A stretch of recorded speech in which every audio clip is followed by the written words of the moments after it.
Judulnya Passionate Zealous Ruler. Ya. Passionate itu kita udah tahu ya, seringkali kita pakai kata passion. Passion ini apa? Gelora, gairah ya. Tapi ada yang serupa, namanya zealous. Bukan jealous ya, zealous. Ya, dia itu zeal dengan api apa ya?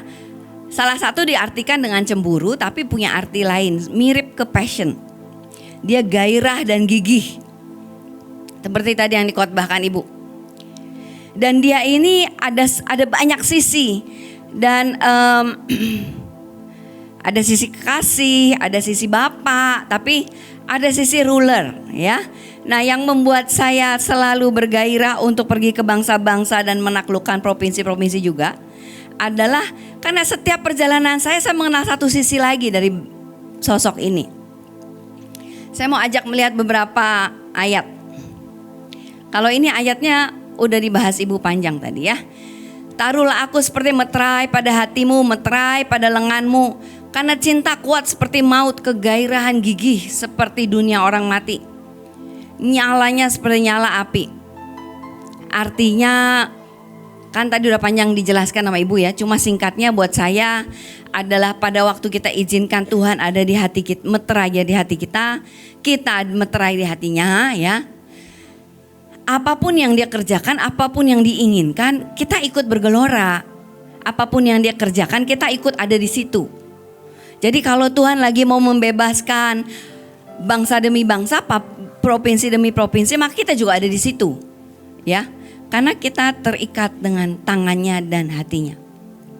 Oke, kenapa dikatakan kegairahan gigih seperti dunia orang mati? Kata gairah itu di situ adalah zeal, bahasa Inggrisnya ya. Nah, zeal ini juga diterjemahkan sebagai cemburu. Kita lihat lanjut ya. Cemburu apa sih? Ulangan 4 ayat 24. Cemburunya Tuhan ini sedahsyat ini ya. Api yang menghanguskan. Cemburunya Tuhan itu bukan melo-melo orang cemburu. Ya kalau manusia cemburu kan melo-melo ya.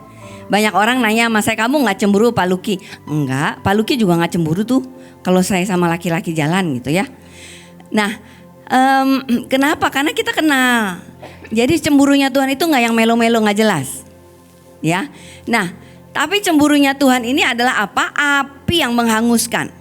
Kalau kata The Strong, kamus Alkitab, dia bilang gini, zeal atau cemburu, bahasa Indonesia cemburu, itu artinya gairah, gigih, nggak kenal lelah ya kata Ibu tadi ya. Kalau Tuhan lagi nggak mau nengok, kita gigih terus dengan segala cara. Kalau ngeliat, sebetulnya saya ngeliat Ibu ya kalau begitu ya. Nggak, Tuhannya nggak hadir, ada aja caranya, pokoknya terus push on sampai kok bisa juga Tuhan hadir gitu. Nah, tapi juga semangat. Ini yang membuat Tuhan selalu gak pernah lelah mungkin ya mendidik kita dan menghajar kita. Kenapa? Karena dia menginginkan kita dengan cemburu. Ya. Oke. Nah, dahsyatnya kayak apa ini cemburu? Saya berharap saat saya bagikan gini, boleh gak hati kita dibuka dulu ya, otak dibuka nih ya, untuk nangkep seberapa sih passionnya Tuhan, geloranya Tuhan untuk kita pergi ke bangsa-bangsa. Oke, kalau kita bisa nangkep geloranya Tuhan, keterlaluan banget kalau kita tetap, oh ya bolehlah mereka aja yang pergi gitu ya. Keterlaluan banget itu menurut saya ya. Udah dirayu-rayu sama Tuhan, udah disediain semuanya, tetap enggak lah, nggak bisa ya. Itu parah banget. Nah, boleh nggak saya minta saat dengerin saya, buka dulu nih semua otak dan batasan-batasan yang selama ini saudara punya untuk tidak pernah ke bangsa-bangsa. Mungkin bertahun-tahun saudara berdoa, aku gak pernah bisa ke bangsa-bangsa. Tapi boleh gak buka dulu, tangkap dulu hati Tuhan. Ya, hati Tuhan seberapa dia rindu membawa saudara menguasai dan berjalan. Karena mandatnya apa? Pergilah dan jadikanlah bangsa-bangsa murid. Semua bangsa murid. Ya. Jadi itu sudah mandat dia, berarti kerinduannya, percayanya besar untuk kita melakukan itu bisa. Kalau Tuhan suruh kita bisa nggak? Pasti bisa. Belum semua ini bilang bisa, Bu. Coba.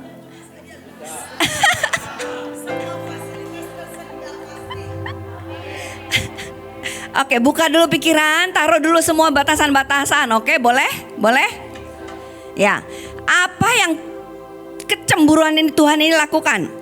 Yesaya 9 ayat 6. Ayatnya bilang begini, besar kekuasaannya dan damai sejahtera tidak akan berkesudahan di atas tahta Daud dan di dalam kerajaannya, karena ia mendasarkan dan mengokohkannya dengan keadilan dan kebenaran dari sekarang sampai selama-lamanya. Ini bicara tentang Yesus, ya. Jadi Yesus itu besar kekuasaannya dan segalanya. Dia mendasarkan, dia buat segala sesuatu, ya. Dasar yang salah dia rombak, dia bikin dasar yang baru dengan apa? Keadilan dan kebenaran. Nah, kalau lihat di bangsa-bangsa kan keadilan dan kebenaran banyak sudah dihancurkan, ya, disimpangkan. Oke. Nah, terakhir bilang gini, kecemburuan Tuhan, zeal Tuhan, api Tuhan itu, kegairahan Tuhan itulah yang mengerjakan, yang membongkar semua dasar yang lama, dasar yang salah, dan mengubahkan dan memberikan dasar yang baru. Yang bikin ini bukan kita, bukan saudara dan saya kok, tapi kecemburuan Tuhan. Karena selama ini namanya dihina, gak dianggap. Orang tuh lebih mengagungkan nama-nama lain yang mendirikan, lebih mengagungkan AI, ya, daripada Tuhan. Nah, jadi satu titik kecemburuan Tuhan akan mengerjakan semuanya. Oke, terus hubungannya apa sama kita? Oke, dengerin dulu, ya. Lanjut, kecemburuan Tuhan semesta alam. Sangat besar usahaku, ini sama ya, zeal. Sangat besar geloraku, sangat besar gairahku untuk Yerusalem dan Sion, umatku. Versi lain bilang untuk umatku, untuk Mahanaim, untuk Bahtera. Sangat besar gelora Tuhan. Tetapi sangat besar murkaku terhadap bangsa-bangsa yang merasa dirinya aman.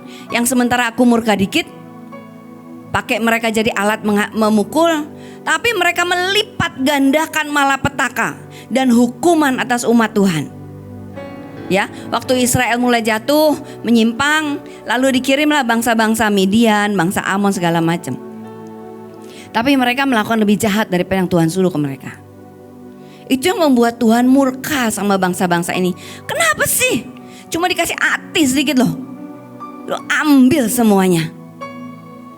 Ya, nah sebetulnya ini ayat yang Tuhan kasih saya ke Afrika. Makanya tadi di halaman pertama kalau saudara notice, ngelihat itu benuanya Afrika, saudara, ya.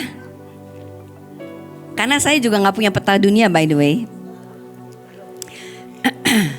Ya, filenya maksudnya. Nah, tetapi sangat besar murkaku terhadap bangsa-bangsa yang merasa dirinya aman.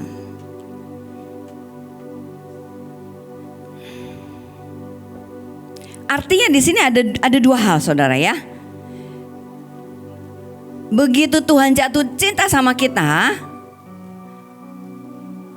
kita dapetin itu hatinya Tuhan, Dia gak akan biarkan kita kok. Bahkan Dia satu titik akan menghabisi semua yang menindas kita. Ya, bukan saudara kita yang menindas, oh ya, bukan itu. Bukan pemimpin kita yang menindas kita disingkirkan, bukan itu, ya. Bukan itu maksud saya. Maksudnya adalah benar-benar musuh iblis yang selama ini menghancurkan hidup saudara. Lanjut.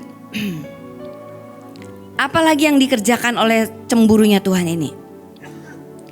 Yesaya 9 ayat 1. Bangsa yang berjalan dalam kegelapan telah melihat terang yang besar. Jadi zilnya Tuhan ini selama berabad-abad sudah mulai bekerja, kalau saudara tahu, ya. Indonesia yang nggak tahu apa-apa, mungkin cuma kayunya diambil, emasnya diambil. Di zaman Salomo dulu, bahkan sebelumnya mungkin nggak tahu tentang keselamatan.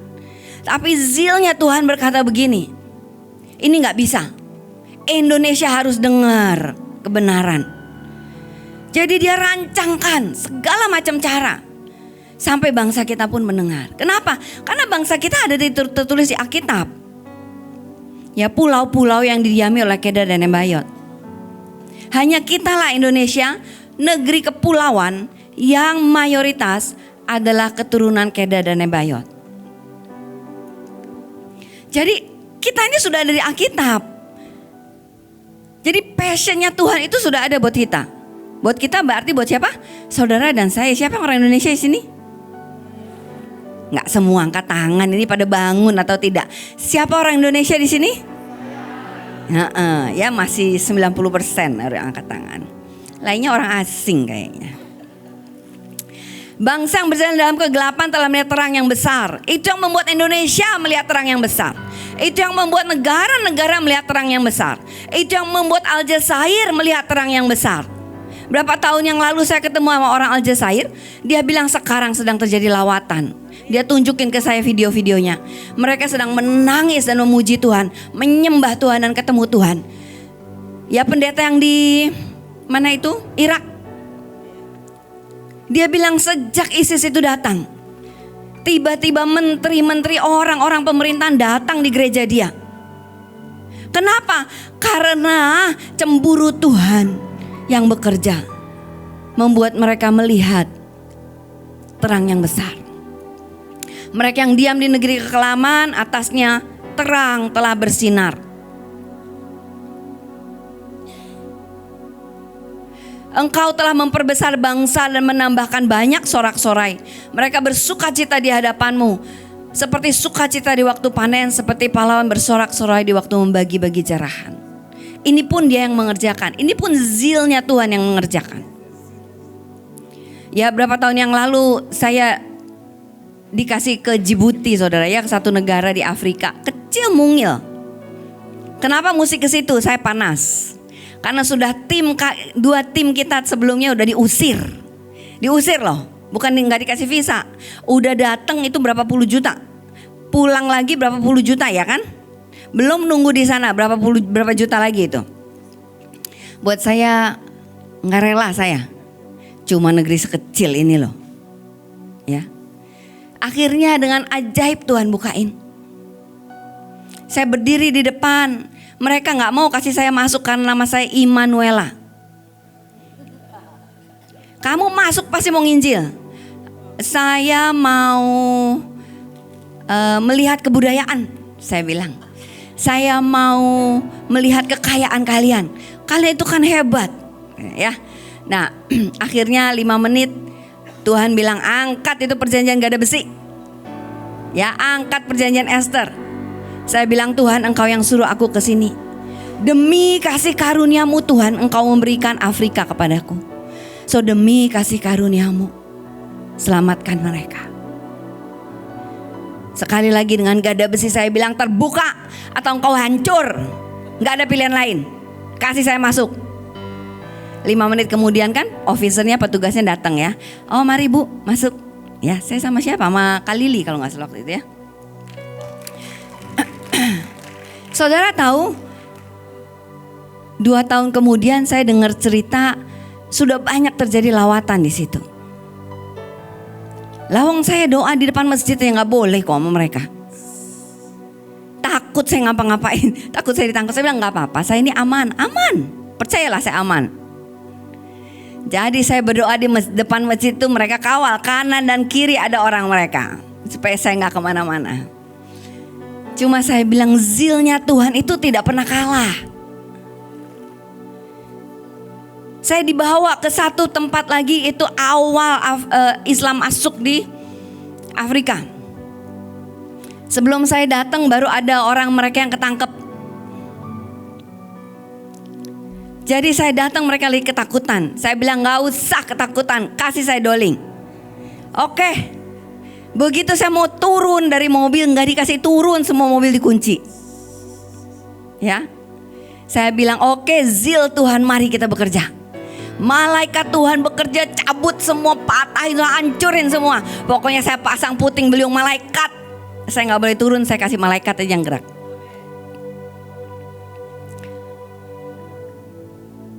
Berapa bulan setelah itu Paskah, pendetanya bilang begini, Bu, ajaib.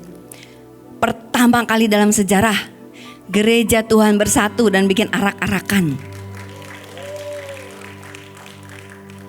Zilnya Tuhan tidak pernah kalah, saudara. Sekalipun gak dikasih jalan, Tuhan itu zilnya bisa mendobrak. Jadi jangan kita jalan dengan kalah. Jangan kita jalan dengan aduh bisa gak ya? Aduh ini orang kok hebat-hebat. Kalau ke Eropa, ke Amerika, hebat-hebat nih orang-orang ya. Udah gak bisa perang, gak bisa. Tapi ibu selalu tekankan gini ya, datang sebagai penguasa. Oh itu yang saya tangkap ya. Pokoknya datang sebagai penguasa. Saya jalan kemana pun pokoknya. Dengar ya. Satu hari saya di Kinshasa, di Kongo, ibu kota. Itu mau pemilu. Jadi saat Tuhan kasih kita bangsa apapun. Saya cuma masukin 3 negara, 4 negara Bu buat UBB. Malu saya nanti. Kebanyakan. Cuma saya udah lapor ibu, Bu, saya mau ke sini di luar negara-negaranya ya. Nah, karena itu yang Tuhan buat. Tuhan memperbesar bangsa dan menambahkan banyak sorak-sorai. Saya lagi ngajarin hamba Tuhan yang di Kongo, ayo kamu berani nggak cari tambang, doa di situ, minta tambang ini karena ini milikmu.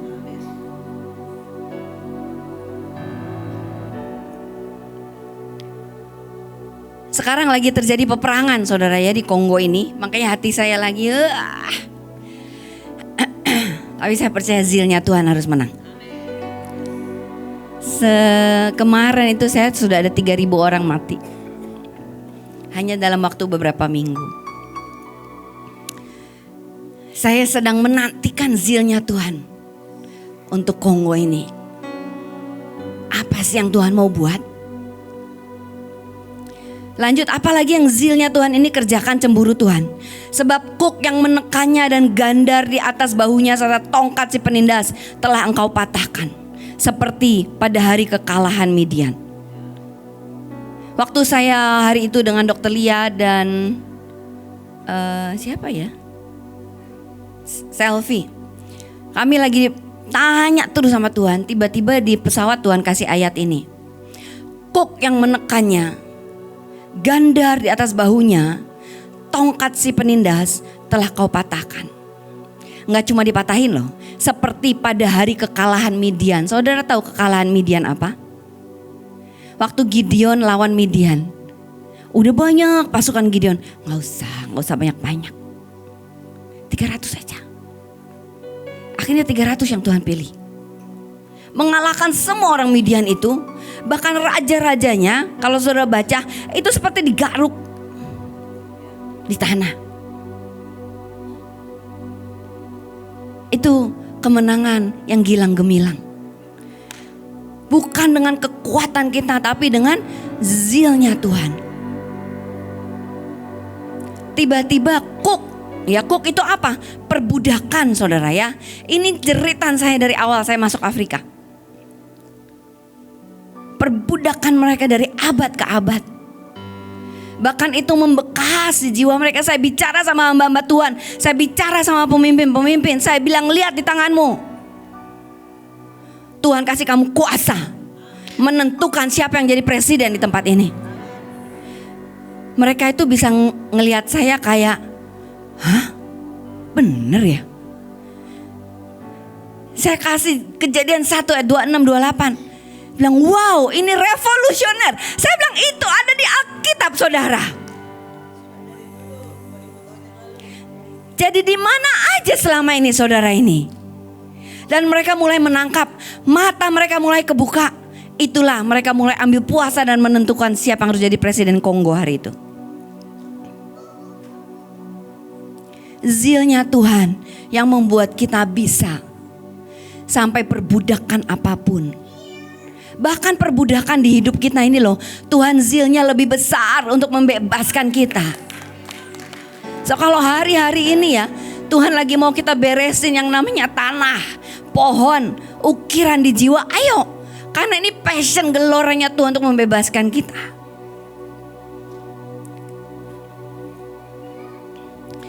Gandar itu bicara apa? Gandar itu bicara penindasan, kayung di atas, penindasan atau aniaya.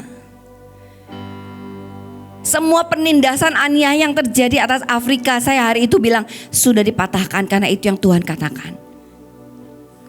Di persidangan saya sudah menang karena Tuhan sudah berkata dia yang lakukan. Jadi pada saat saya jalan, saya tinggal perkatakan itu.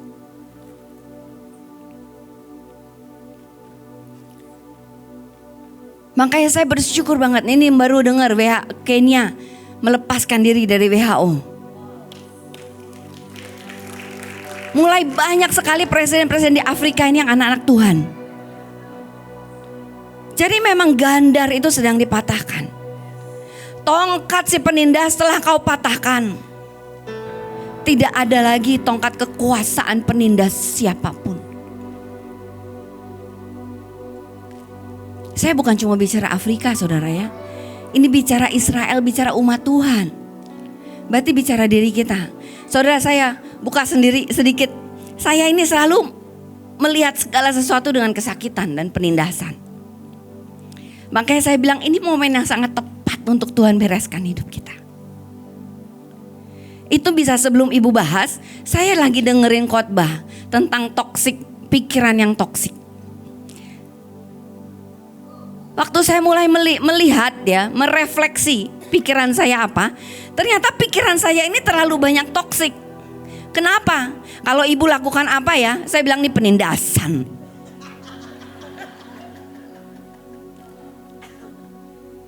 Serba salah kan kalau saya bilang enggak. Gimana ya? Kalau saya bilang iya, aduh sakit nih ya. Cuma itu karena apa? Karena ibu menindas atau karena kacamata saya? Ternyata pikiran toksik kita itu menjadi kacamata buat kita. Saudara, ini saatnya untuk kita tanggalkan. Makanya tadi saya bilang tolong tanggalkan dulu pikiranmu yang aneh-aneh yang membatasi Tuhan.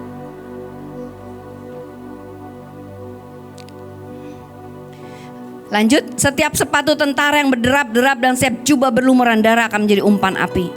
Ini yang terjadi di Afrika. Jadi waktu terjadi pembantaian dan penindasan di tengah-tengah Afrika itu menyebabkan perang terbesar di Afrika. Mulainya dari situ. Suku-suku itu lagi lah yang berulah. Tapi hari itu Tuhan bilang sepatu tentara tidak yang berderap-derap akan menjadi umpan api. Jubah yang berlumuran darah akan menjadi umpan api. Saya kasih ayat ini ke teman saya di sana. Saya bilang, ayo masuk sidang, angkat ayat ini. Sebab seorang anak telah lahir untuk kita, seorang putra telah diberikan. Kenapa Yesus harus datang? Kenapa Yesus harus mati di kayu salib dan bangkit lagi? Karena zilnya Tuhan itu loh. Dia gak rela ngelihat kita ini dibinasakan dengan dosa. Dia gak rela kita ini dibinasakan karena kebodohan ukiran di jiwa kita. Sebab seorang anak telah lahir untuk kita, seorang putra telah diberikan. Dilantik saudara untuk kita. Kenapa Yesus harus jadi raja? Karena dia harus berdaulat atas hidup kita dan bukan pikiran-pikiran yang toksik. Bahkan neuroscience itu pakai kata dethrone. Pikiran-pikiran yang beracun ini 4 hari kita konsisten kayak ibu bilang ya, perangin, hajar, hardik sebelum dia muncul. Ternyata 4 hari aja itu sudah menggeser tahtanya. Neuroscience itu membuktikan. Saya juga udah praktek ya, lumayan. Masih pemula tapi lumayan ya. Kemarin terjadi kesalahan lagi tuh ya di UBB ya. Ada 57 orang dong yang gak dapet kain dari negara lain. Itu bisa hari itu saya tuh sampai terkagum sama Tuhan. Saya bilang, kok gue gak marah ya? Saya bilang, ya udah mau diapain lagi, orang udah terjadi. Kalau dulu ya, begitu saya ngeliat saya pites itu orang yang salah. Ya bisa, udah habis waktu itu. Nah, akhirnya apa? Hari itu saya ngeliat, kok saya gak marah ya? Terus saya tuh sampai mikir-mikir, kok gue gak marah? Mana ya marahnya ya? Kok gue gak marah? Ini kenapa ini gue marah ya? Baru Tuhan ingin, lah kan kamu udah dethrone dia ya. Jadi kita punya jeda untuk berpikir, gue mau marah atau tidak gitu. Kalau dulu apapun yang terjadi, respon pertama saya langsung jebret marah.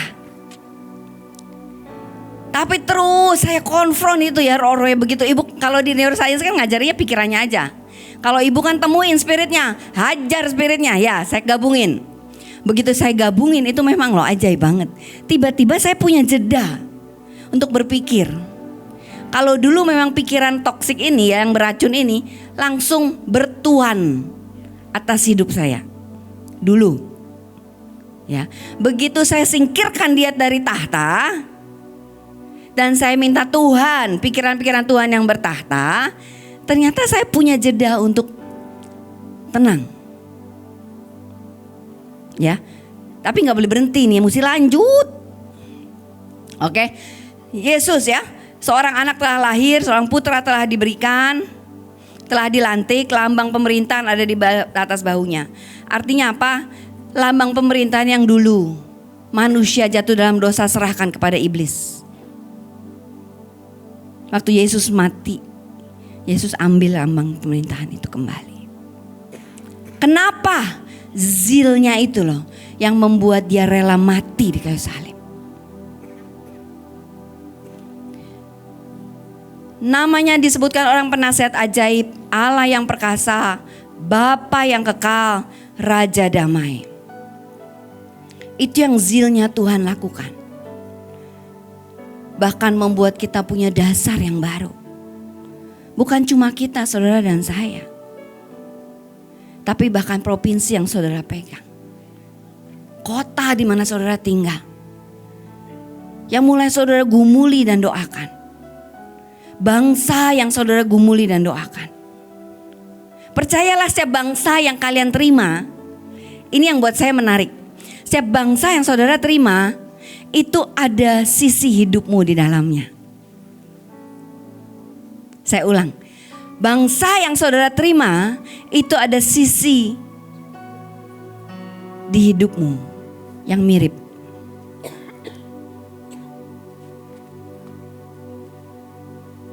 Jadi kalau saudara terima bangsa, jangan diletakin gitu aja.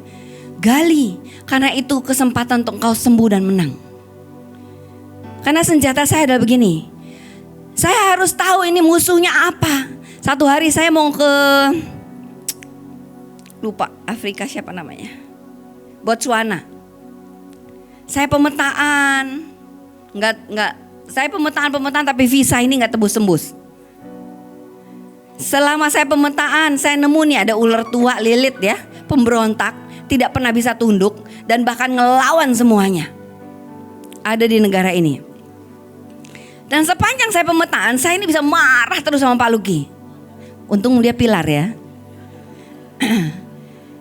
Baru berlutut nih, maafin aku ya yang doain gitu. Baru amin tau gak, saya balik badan, saya kesel lagi sama dia. Coba errornya ya. Betul. Sampai saya bilang, Tuhan, saya gak bisa pergi kayak gini. Dan saya ngerti kenapa visa saya nyangkut. Karena saya belum menang. Bisa paham ya? Saya ini kesulitan saya, challenge saya, tantangan saya terbesar adalah tunduk. Untuk sepakat sih sama pemimpin tanpa nanya, itu tantangan terbesar buat saya. Marah, karena saya gak terima. Ya jadi saya mesti ngerti dulu kenapa saya harus lakuin ini. Jadi Pak Luki harus menjelaskan dulu kenapa saya harus lakukan baru saya kerjain. Kebayang ya kenapa dia menjadi pilar ya. terlatih dengan semua pertanyaan dan kesemburan saya. Paham gak? Hari itu saya bilang, oke Tuhan, saya ngerti, saya belum menang. So saya ambil paspor saya balik. Saya bilang, Tuhan kasih saya kerjain PR saya. 2 tahun kemudian saya ditawarin Brazil. Ternyata di Brazil, di Amazon ini spiritnya sama. Saya ketemu lagi sama hari itu berdoa. Ini visanya kok agak alot ya, agennya salah. Terus saya bilang, ini apa saya nggak lulus apa nih 2 tahun, parah banget ini ya. Jadi saya terus refleksi diri, saya cek diri. Karena buat saya begini, Tuhan tunjukkan, kemenangan saya di keseharian saya itu menjadi kemenangan besar saya di depan. Kemenangan saya di sini dengan pemberontakan, dengan kemarahan, dengan penolakan semuanya. Begitu saya menang di sini, ini amunisi. Tinggal disemburin zilnya Tuhan, bam. Makanya kita sedang lihat satu shift di Afrika.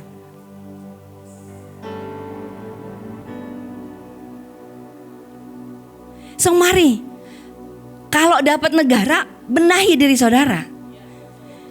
Cari di situ, karena itu akan jadi titik kemenangan saudara.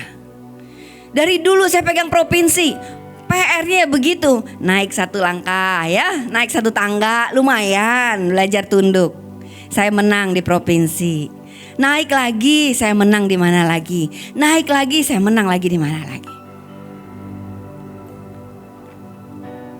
So kenali ukiran jiwa saudara yang membuat saudara error. Ukiran di jiwa saya adalah saya gak pernah bisa diterima. Ukiran di jiwa saya berkata, orang lain punya lebih bagus daripada saya punya. Cuma suami saya paling bagus lah. Gak ada tandingnya kalau itu ya. Maaf, hanya saya yang istrinya ya. Oke. Lanjut. Saudara dikatakan gini, Yesaya 41 ayat 2 sampai 2 dan sampai 4. Siapakah yang menggerakkan dia dari timur? Siapa yang di timur? Ini dunia belahan timur saudara ya. Kalau saudara belum tahu, ini belahan sisi timur, belahan dunia sisi timur. Indonesia gerbang timur. Siapakah yang menggerakkan dia dari timur? Siapa yang menggerakkan saya dari timur? Coba bilang, siapa yang menggerakkan saya dari timur? Menggerakkan saya yang mendapat kemenangan di setiap langkahku, yang menaklukkan bangsa-bangsa ke depannya dan menurunkan raja-raja. Bukankah kita udah ngeliat ya, Biden turun ya? Yang naik siapa? Trump. Indonesia juga kita udah lihat kok, berkali-kali. Afrika saya juga udah lihat kok. Jadi saya terlalu percaya ayat ini buat kita, buat saya. Kalau sudah gak percaya, buat saya.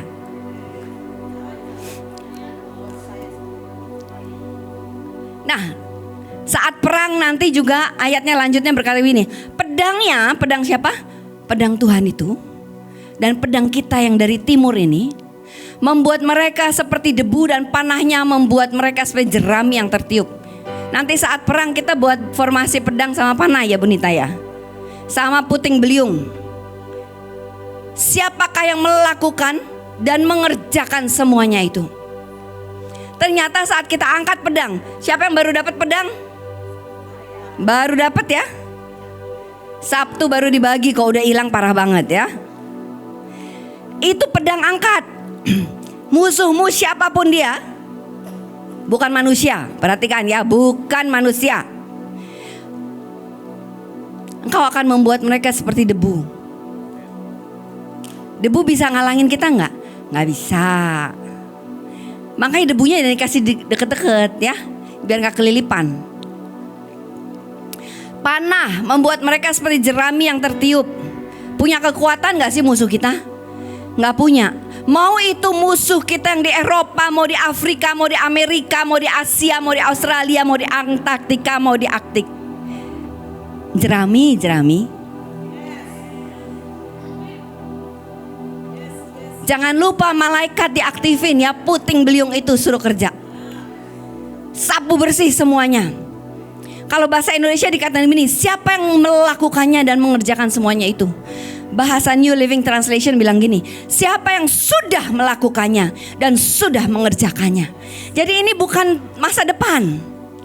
Ini bukan tentatif. Ini sudah terjadi. Tuhan udah zilnya itu sudah melakukan untuk saudara dan saya. Betapa malangnya kalau kita gak pakai. Dia yang dari dulu memanggil, lanjut. Dia yang dari dahulu memanggil bangkit keturunan-keturunan. Tahu gak? Kata memanggil di sini artinya apa? Yang dia hampiri. Artinya Tuhan itu menghampiri generasi demi generasi, bukan cuma generasi. Begitu kita berkata ya sama Tuhan, kita menjadi tempat tinggalnya yang dia hampiri. Generasi ini artinya salah satu tempat tinggalnya. Jadi kalau kita berkata rumah demi rumah mengalami lawatan Tuhan, itu Alkitabiah. Karena Tuhan akan mengunjungi mereka satu demi satu. Tempat tinggal demi tempat tinggal, generasi demi generasi. Mau yang dari nenek-nenek generasi apa sampai yang strawberry. Tiba-tiba menjadi penyuguh anggur kesukaan Tuhan. Aku yang Tuhan yang terdahulu, yang bagi mereka kemudian, aku tetap dia juga. Ayat 8 dan 10 lanjut. Tuhan yang memanggil. So bagian kita tuh gak banyak saudara ya. Tinggal nyaut aja sama zilnya Tuhan. Nempel aja sama zilnya Tuhan. Tuhan yang manggil. Tuhan yang pilih. Saudara tahu ayat lain berkata kalau Tuhan pilih engkau, maka Tuhan menetapkan engkau dan Tuhan membela engkau menjadi lebih dari pemenang. So saya berkata pada saat saya disuruh menduduki bangsa yang pemberontak, saya bilang Tuhan terlebih dahulu beresi nih, justify me, benarkan aku, supaya pada saat saya melangkah ke sana, saya membawa berita pembenaran dari Tuhan. Dia mengasihi. Jadi kalau ada dari kita seperti saya goblok yang berpikir Tuhan gak sayang, itu goblok. Itu palsu, itu sesat. Yang sesat itu. Bukan kalau kita aktif dan cari virus. Yang sesat itu saat kita berkata Tuhan gak sayang sama saya. Itu kesesatan. Karena baca di seluruh Alkitab Tuhan sayang sama kita ternyata. Ini saya lagi bertobat ini ya, makanya saya cerita. Selamanya bertobat. Tuhan yang ambil kita dari ujung bumi. Ya Indonesia katanya di ujung bumi ya, di ujung bumi ya. Panggil dari segala penjurunya. Dia loh, dia Tuhan yang panggil kita. Berkata kepada kita, engkau hambaku. Aku telah memilih engkau dan tidak menolak engkau. Kalau engkau punya ukiran di jiwamu yang berkata semua orang menolak aku, tidak ada yang bisa terima aku, gak ada yang bisa ngerti aku. Ini ayat buat saudara. Bilang sama dirimu, diam setan. Saya ini hambanya Tuhan, akulah yang dipilih Tuhan untuk menghabisi engkau. Dan dia tidak menolak aku. Karena itu yang tertulis. Kalau yang takut, ukiran jiwanya takut, apa-apa gak berani, gak bisa, aduh nanti ya. Janganlah takut, ini ayat buat saudara. Sebab apa? Immanuel, aku menyertai engkau. Ngomong sama dirimu.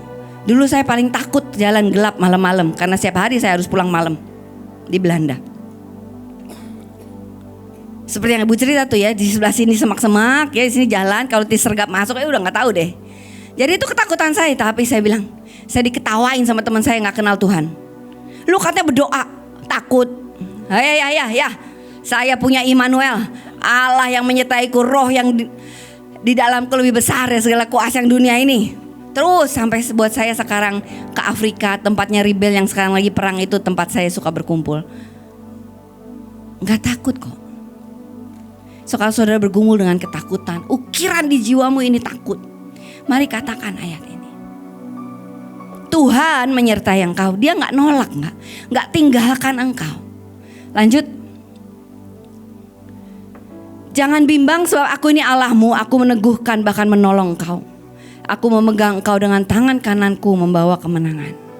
Saudara kebayang ya, kalau kita izinkan ukiran-ukiran ini, jangan bimbang ini artinya gini, merasa gak layak, merasa gak bisa. Orang lain aja deh. Itu bimbang, ukiran jiwanya. Tapi Tuhan pun udah tahu kalau kita ada yang error kayak gini. Maka Tuhan udah bilang, aku ini Allahmu, aku meneguhkan engkau, aku menolong engkau, aku memegang engkau dengan tangan kananku yang membawa kemenangan. Ini frasa yang Tuhan berikan pada waktu saya pulang ke Indonesia. Tangan kananku untukmu. Saudara, ternyata berjalan dengan zilnya Tuhan itu dahsyat banget. Tapi sekali lagi saya mau hari ini berkata gini, seberapa kita bisa nyaut. Seringkali ukiran di jiwa kita ini loh, pohon-pohon kita ini loh yang berkata, gak bisa gak, udah jangan mimpi.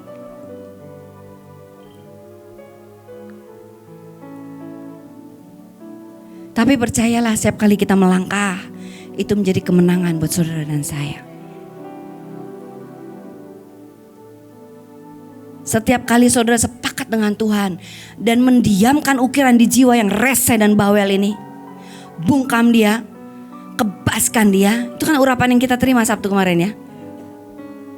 Mari kenali ukirannya dulu. Kalau gak ngenalin gak bisa, bungkam saudara ya. Kenali pikiran saudara ini apa. Bungkam. Kenapa? Karena Tuhan udah sediakan segala sesuatunya untuk membawa engkau dari kemenangan kepada kemenangan.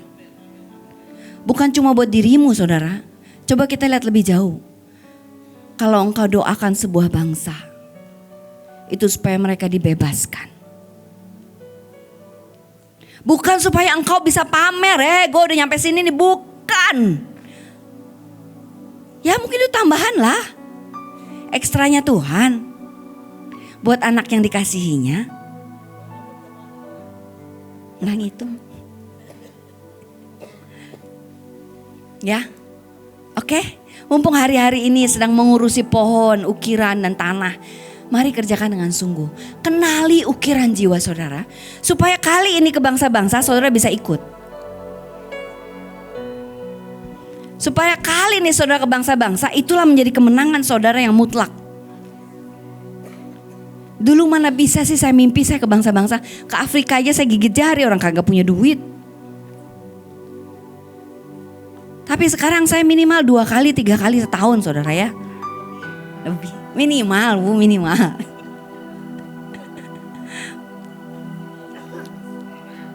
Kelawa. Makanya bolak-balik ya, bolak-balik. Ya saudara, oke. Siapa yang mau sepakat sama saya berkata, Tuhan, aku mau zilmu itu ada di diriku. Mari saudara, kita minta zilnya Tuhan menghabisi semua ukiran di jiwa kita. Saudara yang sudah mulai bisa mengenali, mari teriak, Tuhan, habisi ukiran di jiwaku, karena aku mau melangkah dengan Engkau. Aku mau mengambil setiap kemenangan yang Kau sediakan buatku. Amin. Mari kita berdoa.